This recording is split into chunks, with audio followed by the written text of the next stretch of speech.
Hi friends, ഇന്ന് ഞാൻ വന്നിരിക്കുന്ന ഒരു സിമ്പിൾ ഹെൽത്തി റെസിപ്പി ആയിട്ടാണ് മൈക്രോ ഗ്രീൻ മുട്ടത്തോരൻ. ഇതിനായിട്ട് നമുക്ക് ആവശ്യമായ സാധനങ്ങൾ മൈക്രോ ഗ്രീൻ 1 കപ്പ്, അര സവോള കുഞ്ഞതായിട്ട് അരിഞ്ഞത്, ഒരു ചെറിയ കഷ്ണം ഇഞ്ചി കുഞ്ഞതായിട്ട് അരിഞ്ഞത്.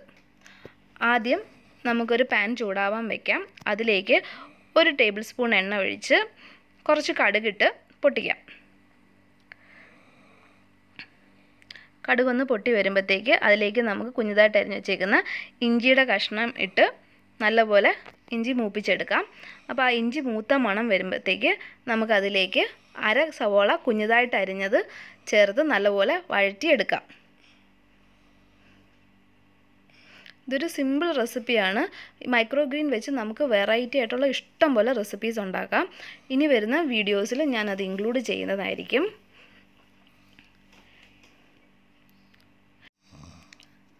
ഇതിലേക്ക് ആവശ്യത്തിന് ഉപ്പ്, 1/4 ടീസ്പൂൺ മഞ്ഞൾപ്പൊടി, 1 ടീസ്പൂൺ മുളക് പൊടി ഇത്രയും ചേർത്ത് നല്ലപോലെ വഴറ്റിയെടുക്കാം.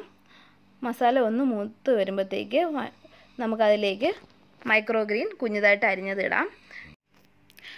ഞാൻ ഇതിലേക്ക് 5 ദിവസം പ്രായമായ ചെറുപയറിൻ്റെ മൈക്രോ ഗ്രീൻ ചെടിയാണ് ഇട്ടിരിക്കുന്നത്. ഇതിൻ്റെ വേരുൾപ്പെടെയാണ് ഞാൻ ഇട്ടിരിക്കുന്നത്. ചിലർ വേര് ഉപയോഗിക്കാറില്ല, പക്ഷേ മണ്ണിൻ്റെ അംശമൊന്നുമില്ല. നമ്മൾ ടിഷ്യൂ പേപ്പറിലാണ് ഇത് ഉണ്ടാക്കുന്നത്. അതുകൊണ്ട് ഞാൻ വേരും കൂടെ യൂസ് ചെയ്തിട്ടുണ്ട്. വേര് യൂസ് ചെയ്യുന്നതിൽ ഒരു കുഴപ്പമില്ല, നല്ല പച്ചക്കറി കഴിക്കുന്ന പോലെ തന്നെ ഇരിക്കും. ഇതൊന്ന് വഴണ്ടി വരുമ്പോഴത്തേക്ക് അതിലേക്ക് ഒരു മുട്ട പൊട്ടിച്ചിടാം. ഈ മുട്ടയിലേക്ക് കുറച്ച് കുരുമുളക് പൊടിയും ഉപ്പും കൂടെ ചേർത്ത് നമുക്ക് നല്ലപോലെ മുട്ട ചിക്കി ഇതിലേക്ക് ചേർക്കാം. ഇതൊരു സിമ്പിൾ റെസിപ്പിയാണ്. ഇതേപോലെയുള്ള ടേസ്റ്റി ആയിട്ടുള്ള ഒരുപാട് റെസിപ്പീസ് നമുക്ക് മൈക്രോ ഗ്രീൻ വെച്ച് ഉണ്ടാക്കാൻ പറ്റും. അതിൻ്റെ ഇനിയുള്ള വീഡിയോസിൽ ഞാൻ ഇൻക്ലൂഡ് ചെയ്യുന്നതായിരിക്കും. ലോക്ക്ഡൗൺ ഒക്കെ ആയതുകൊണ്ട് നല്ല പച്ചക്കറികളൊക്കെ നമുക്ക് കിട്ടാൻ പാടാണ്. അപ്പോൾ ഇതേപോലെയുള്ള പച്ചക്കറികൾ നമ്മൾ വീട്ടിൽ തന്നെ, സ്പേസിൻ്റെ ഒന്നും ആവശ്യമില്ല, വീട്ടിൽ തന്നെ നമുക്കിത് ചെയ്ത് ഉണ്ടാക്കുകയും ചെയ്യാം. ഇത് ഹെൽത്തിയാണ്. എല്ലാവരും ട്രൈ ചെയ്ത് നോക്കണം.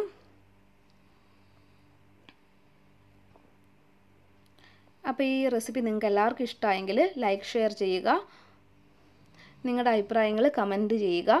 എൻ്റെ വീഡിയോ ആദ്യമായിട്ട് കാണുന്നവരാണെങ്കിൽ എൻ്റെ ചാനൽ സബ്സ്ക്രൈബ് ചെയ്യുക. അപ്പോൾ അടുത്ത ഡിഷുമായി വരുന്നതുവരെ ബൈ.